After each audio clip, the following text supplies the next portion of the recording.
Hey divine family, I hope you are doing well. Welcome back to the channel. If you are new here, this space is all about growth, faith, purpose, encouragement, and a little bit of my lifestyle. Today we are going to examine a leadership case study from the book of 1 Samuel, specifically the leadership conflict between Saul and David. This is not just a Bible story. It is a leadership study in emotional insecurity in authority, organizational jealousy, succession, tension, character under pressure.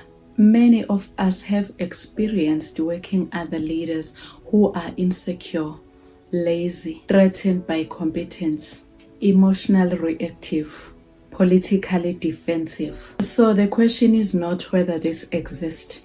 We know it does. The real question is, how do you survive it without damaging your own future? Let's examine the leadership dynamics.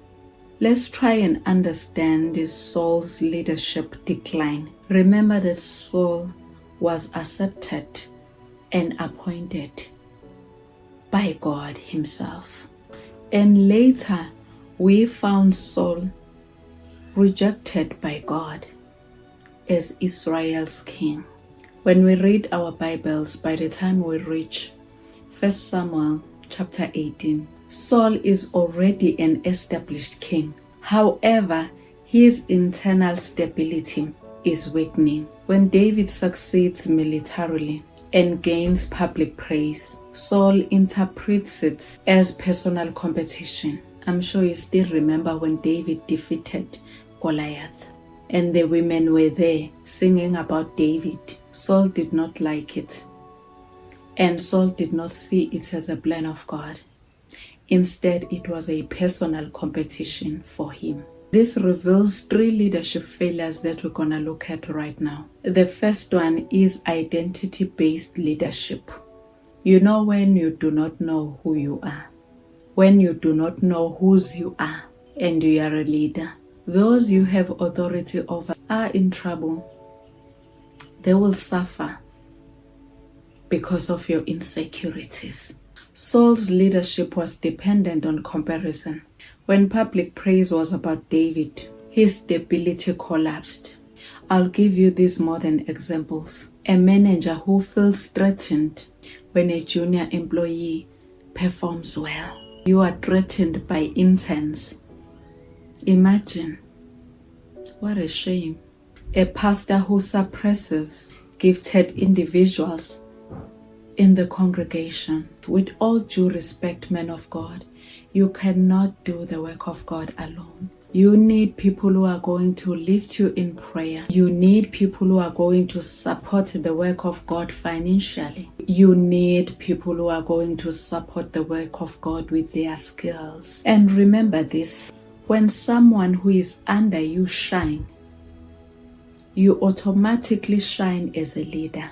A director who blocks innovation because it exposes their lack of skill. Insecure leaders see growth as a threat. Number two, remember, I'm still revealing leadership failures. Number two, emotional reactivity. Saul throws a spear at David. In organizational language, this represents public humiliation, political attack, character assassination. Family, have you ever had a leader or someone who is above you who goes around gossiping about you, even lying about you, just to tarnish your character, just so that when people look at you, they despise you, only because you happen to be smarter? So sad.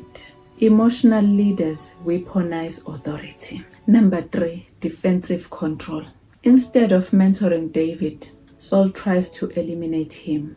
You know, when they reject your ideas, when they reject your opinions, it's all about eliminating you. It's all about dimming your light. You know, there's a poem that I wrote a long time ago. I will link it down below. It is titled, I Shall Wear My Crown. I was in that situation. You see, good people, life is all about being persistent, pushing, forging forward, fighting for what you believe in. This is common even in churches where succession planning is avoided, in big corporations where senior leaders block emerging talent, in public institutions where appointments are political rather than competency-based. In 1 Samuel 24, Saul enters the cave where David was hiding. Now David has the opportunity to kill him. But did he kill him? He didn't. Now let's look at this. Remove the spiritual language and look at it, practically. Apply it practically.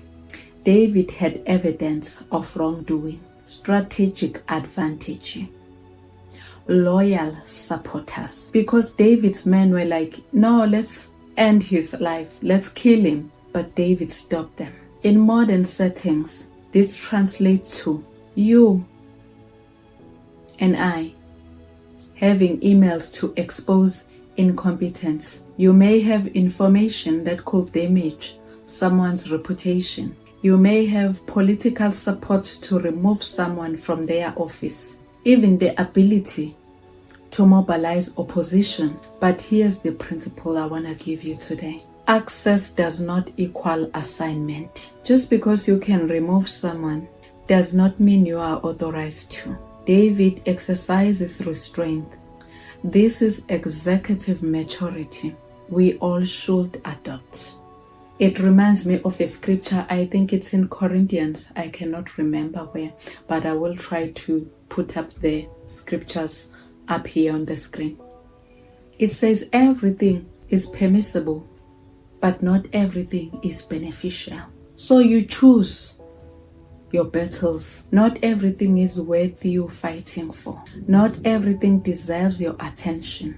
That's why it's so important to ask and pray for wisdom so that you choose intelligently. You know when to fight. You know when to put your weapons down. You know when to confront people, and you know when to let things slide. Choose your battles wisely. Some battles are fought better when you are just silent. Let's continue and look at the word. In 1 Samuel 26, David finds Saul asleep again. I'm talking about consistency in character. There was another opportunity for David and his men. Leadership character is tested through repetition. If you resist the retaliation once, that is emotional control. If you resist twice, that is a developed character.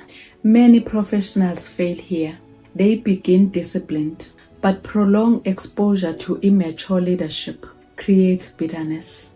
And bitterness leads to passive aggression, subtle sabotage, gossip networks, quiet resistance. But note this.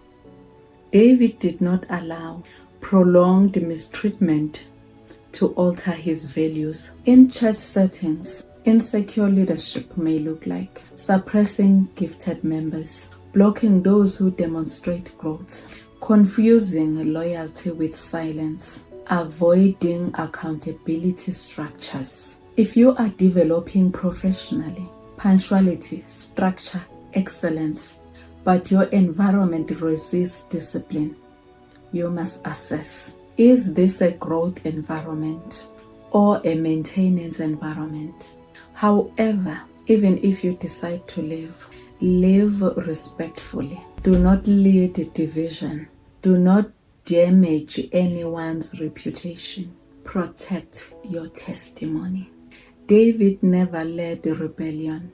You really don't have to act out of character just because of other people. Focus and remain grounded. Just because of the way he handled the situation. Now I'm talking about David. He preserved his credibility when he eventually led, when he eventually became king. Divine family, allow me to tell you this. You know, if you are going to be somebody in future, the enemy knows it.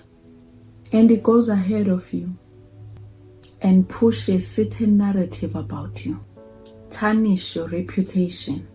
and he makes sure ukuthi abantu bayakuvukela and be against you, so that you may act out of character.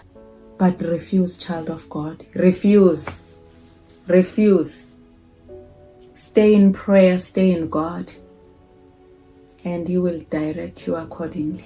In corporate and institutional environments, survival requires strategy. It requires wisdom. If you are under insecure leadership, strengthen competence continuously. Upskill yourself. Document performance. Build networks beyond one individual. Avoid public confrontation unless structurally necessary. Your long-term career trajectory matters more than short-term vindication. Organizations remember how you handled conflict. Before criticizing Saul entirely, ask, do I celebrate those who outperform me? Do I mentor emerging talent? Do I feel threatened by strong personalities? You know, other leaders, they hate you just because you have a strong presence. You have this charisma. When you speak, people listen. And those who are above you, they are threatened by that. You may think it's nothing, but to another person, it is a threat. They are jealous because they know this charisma does something to the people you speak to the people you interact with. Ask yourself, do I operate from comparison? Leadership insecurity is subtle. It's not loud. Many people who suffered under insecure leadership eventually become insecure leaders themselves. I pray and I declare that will never be the case with you. That will never be your story. If you have been under leadership like that, or maybe it's what you are currently going through, make sure you heal.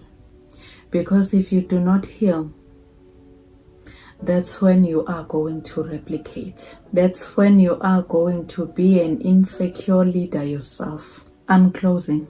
Saul focused on preserving position.